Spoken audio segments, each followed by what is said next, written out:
Ever wonder why some people get a raise and somehow they still feel just as broke as before? Well, today we're going to dive into the psychology of why earning more money doesn't always mean having more money. I mean, think about it, right?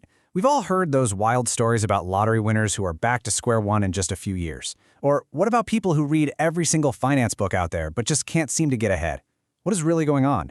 Well, what if the problem isn't the amount of money you have at all? What if the real issue is something much, much deeper? What if it's all about your mindset? Okay, so let's get right to the heart of it. This isn't about your paycheck. It's about the patterns, the repeatable habits and ways of thinking that are quietly running your financial life in the background. And this is where we get a major perspective shift. See, the common belief is that being broke is a money problem. You just need more of it. But the reality is, it's actually a pattern problem. I mean, if more money was the only answer, then anyone who got a raise would be set for life, and we all know that's just not how it works. And this cycle, oh man, this is the trap. Money comes in and boom, it goes right back out. You end up right back where you started, just waiting for the next paycheck to do it all over again. It's like being on a financial hamster wheel. You're running and running, but you're not actually getting anywhere. So let's talk about one of the biggest patterns that keeps people on that wheel. It's something called the immediate gratification trap. This is all about choosing comfort today, even if it costs us our growth tomorrow. Yeah, there's a name for this: short-term thinking.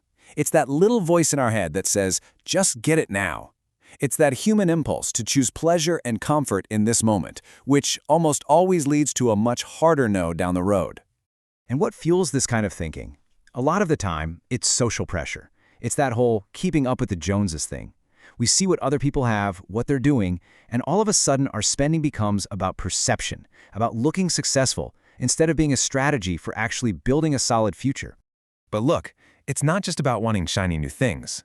There are two other massive roadblocks that keep people stuck: a deep-seated fear and, honestly, just plain old confusion about how money actually works. Let's be real for a second. Most of us never got a class on this stuff in school. Concepts like assets, inflation, or investing, they can feel like they're in a totally different language. And it's pretty hard to win a game when you don't even know the rules, you know? And that lack of knowledge, it leads straight to fear. Fear of losing money, fear of making a mistake. So what do? We freeze. We do nothing. But here's the thing you've got to remember. Avoiding a decision? Well, that is a decision. It's the decision to stay right where you are. Okay, now we're about to hit the deepest layer of this whole thing.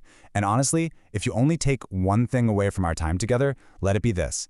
Your financial reality is being shaped by your personal identity, by the story you tell yourself about who you are. Think about it. We always act in line with who we believe we are. If your deep down core belief is, I'm just not good with money, or wealth isn't for people like me, then your actions are going to follow that script. You'll subconsciously find ways to make it true, even if it sabotages you. So, the real turning point isn't about finding some secret investment trick. It's about shifting your identity. It's moving from that fixed mindset of, I can't do this, to a growth mindset of, I can learn how to do this. That simple, tiny shift, that's where everything starts to change.